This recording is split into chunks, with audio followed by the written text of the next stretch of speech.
Hello दोस्तों, नमस्कार। स्वागत है आप सभी का एग्जाम धुन में। दोस्तों, इस वीडियो में हम बात करने वाले हैं विभिन्न प्रतियोगी परीक्षाओं से संबंधित लेटेस्ट अपडेट के बारे में, जो संबंधित हैं यूपी टीटी 51,000 प्राथमिक शिक्षक भर्ती, नई शिक्षक भर्ती, एडेड जूनियर शिक्षक भर्ती, यूपी ट्रिपल एससी परीक्षा कार्यक्रम।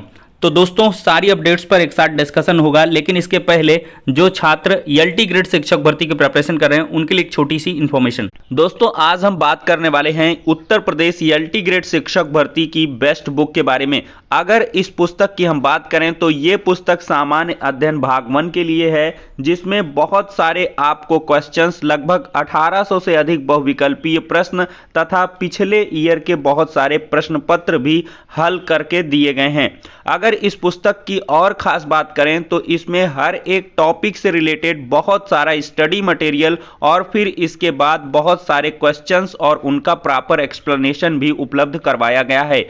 ये पुस्तक आपको ऑनलाइन और ऑफलाइन दोनों मोड में अवेलेबल है। ऑनलाइन के लिए आप डिस्क्रिप्शन बॉक्स को चेक करें और दिए गए नंबरों पर कांटेक्ट भी कर सकते हैं अधिक विश्लेषण के लिए, और साथ ही साथ ऑफलाइन के लिए किसी भी नज़दीकी बुक स्टॉल पर कांटेक्ट कर सकते हैं।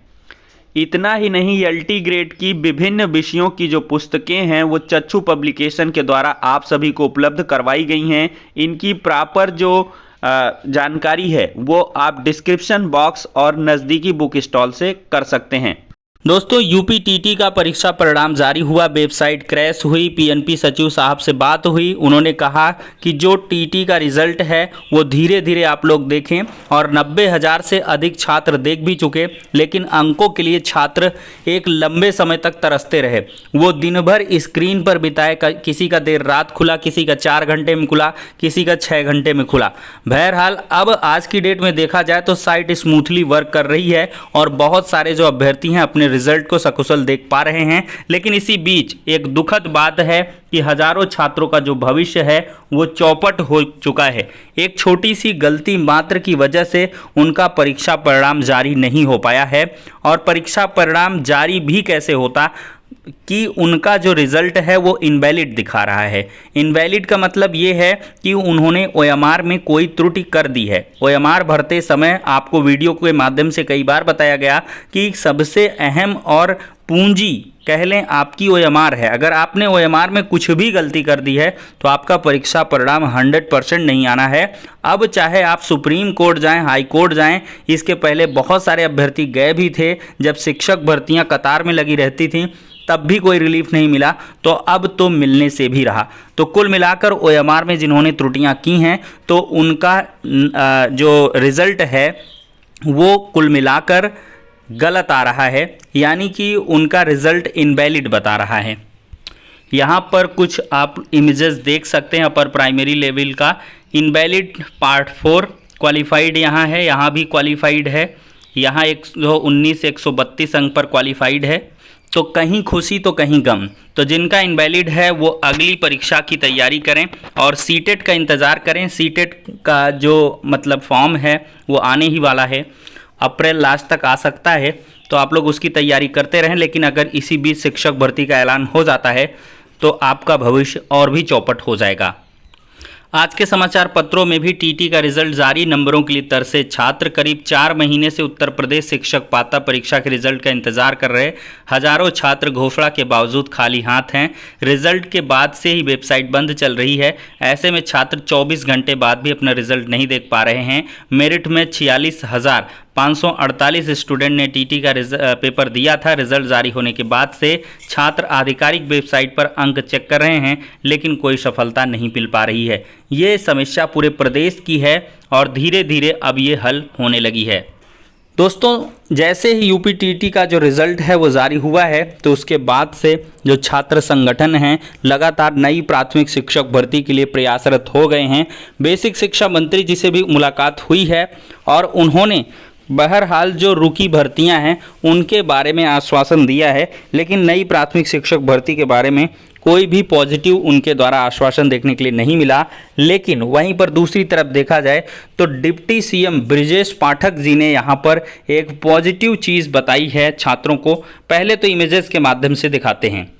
तो यहाँ पर देख सकते हैं दोस्तों, डीएलएड छात्र हैं और ब्रजेश पाठक जी हैं, इनसे मुलाकात हुई है और मुलाकात के क्रम में ब्रजेश पाठक जी ने आश्वासन दिया है कि जो अगली बैठक होगी मुख्यमंत्री साहब से, हम उसमें नई प्राथमिक शिक्षक भर्ती के बारे में अवश्य चर्चा करेंगे और जो जैसी जानकारी निकल के आएगी अगली मीटिंग के बाद हम आपको बता देंगे। तो कुल मिलाकर डिप्टी सीएम ने आश्वासन दिया है ब्रजेश पाठक जी ने कि वो नई प्राथमिक शिक्षक भर्ती के बारे में मुख्यमंत्री योगी आदित्यनाथ जी से बात करेंगे। अब दोस्तों बढ़ते हैं अगली अपडेट की तरफ। दोस्तों देखा जाए तो असिस्टेंट प्रोफेसर की नई भर्ती जुलाई के बाद होगी। रिक्त पदों का ब्यौरा एकत्र करने में जुटा है निदेशालय। पुरानी भर्ती पूरा कराने में व्यस्त हैं अफसर।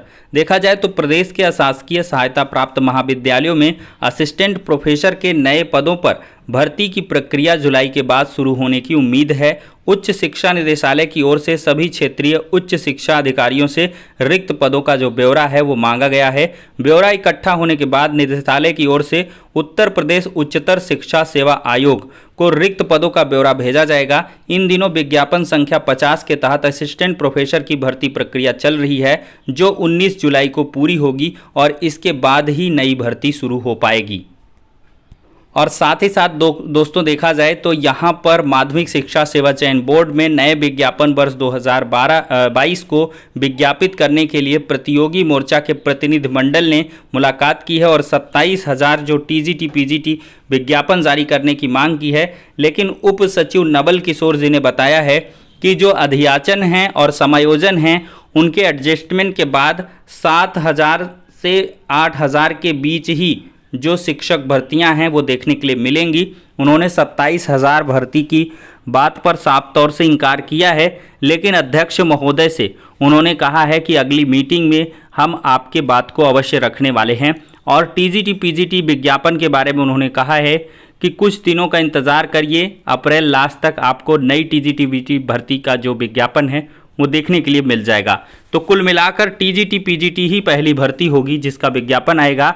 वहीं पर दूसरी तरफ एलटी ग्रेड शिक्षक भर्ती के लिए अभी भी जो पदों का पेंच है वो फंसा हुआ है।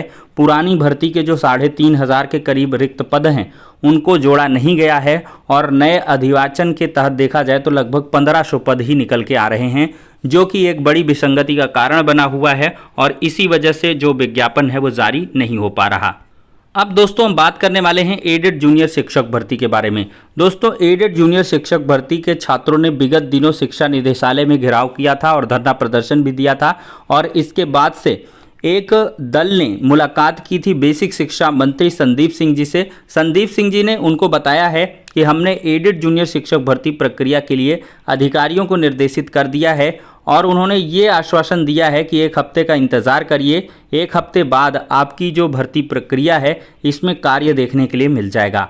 हालांकि सोशल मीडिया में जो छात्र मिलकर आए थे उनके द्वारा ये जानकारी उपलब्ध करवाई गई है, लेकिन संदीप सिंह जी के द्वारा कोई ऐसा ट्वीट या कोई ऐसा पोस्ट देखने के लिए नहीं मिला है। फिर भी छात्रों को इंतज़ार करना होगा।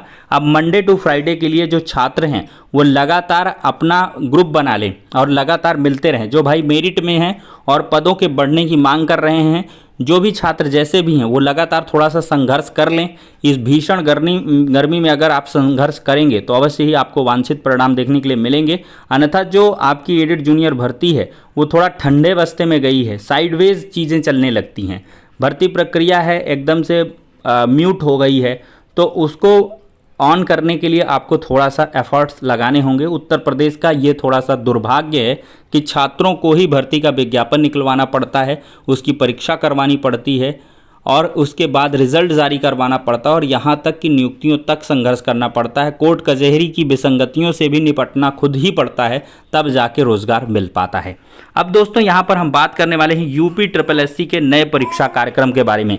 दोस्तों देखा जाए तो यूपी SSSC जो विभिन्न भर्ती परीक्षाएं हैं उनके जो कार्यक्रम में है वो बदलाव कर रही है। तो इसी क्रम में दोस्तों देखा जाए तो सम्मिलित अवर अभियंता संगणक और फोरमैन प्रतियोगात्मक परीक्षा 2018 के अंतर्गत रिक्त पदों हेतु चयन जो लिखित परीक्षा 8 जनपद में 16 तारीख को 2 पालियों में आयोजित की जाएगी। तो दोस्तों ये पहले शिफ्ट हुई थी, तो अब ये 16 तारीख को होगी और प्रश्नगत परीक्षा से संबंधित अभ्यर्थियों को सूचित किया जाता है कि 8 तारीख से आयोग की वेबसाइट upSSC.gov.in पर जाकर अपने जो एडमिट कार्ड हैं वो डाउनलोड करें। अब दोस्तों यहाँ पर ये चीज़ नज़र आ रही है कि जो नया परीक्षा कैलेंडर है वो बहुत जल्द जारी होगा और उसमें सबसे पहले आपकी जो एएनएम की परीक्षा है वो करवाई जाएगी और इसके बाद से कुछ वीडियो भर्ती करवाई जाएगी और फिर इसके बाद जुलाई माह में आपका लेखपाल का एग्ज़ाम देखने के लिए मिलेगा और साथ ही साथ यूडीए और एलडीए के जो पोस्ट हैं उन पर नई जो भर्ती है कुछ एक पदों पर 100-200 पदों पर भर्तियां हैं वो निकल के आ सकती हैं। ऐसी जो सूचना है वो UPSSC के माध्यम से निकल के आ रही है। तो फिलहाल के लिए दोस्तों इस वीडियो में इतना ही, नेक्स्ट में मिलते हैं।